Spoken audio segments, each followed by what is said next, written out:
inaalay at ang tanging dapat nyo lang gawin sa aming sumabay. Halikan at gisingin natin ang tulog yung diwa. Ihanda ang sarili at sa amin may makukuha sa pagkakataong ito. Ito unang atensyon, layunin ko'y maunawaan nyo ang fire prevention. Milyon ng tao sa mundo kung ating tutuusin. Bawat tao sa pag-iwas sa sunog may pakitin. Dahil anumang oras ang daman o hindi, ang mapanganib na apoy dumadating ng dagli.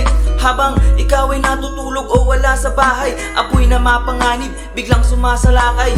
Misan sa ating buhay hindi aakalain, ang mapinsalang apoy buhay tayo na lalamunin. Kaya't mahalaga at laging iisipin sa pag-iwas sa sunog. Isa puso at isa isip natin yan ay sapagkat buhay na pinasok ko, di kayo mabibigo.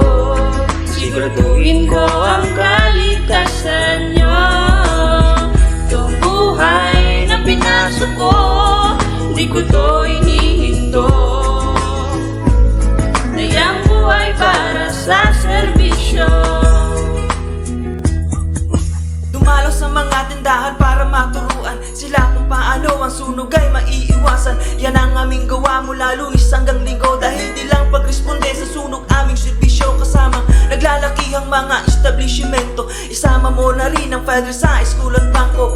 Barangay Olympics, taon ni dinadaos upang bawat barangay alam paanong apoy matatapos. At hindi lang yun, kung ikaw ay aalis ng bahay, mga gamit di kuryente hugutin at huwag iwanan. Sa kusina naman, gasol ay laging ipatay, at kung kandila at gasera ay layo sa dingding ng bahay. Kami mga bumbero, sa pagtupad laging lubos, kahit pa ang buhay namin sa pagtulong magtatapos. Kami makakasama nyo sa pagsalba ng ari-arian, lalo na sa pagsagip ng buhay kahit na nino pa man.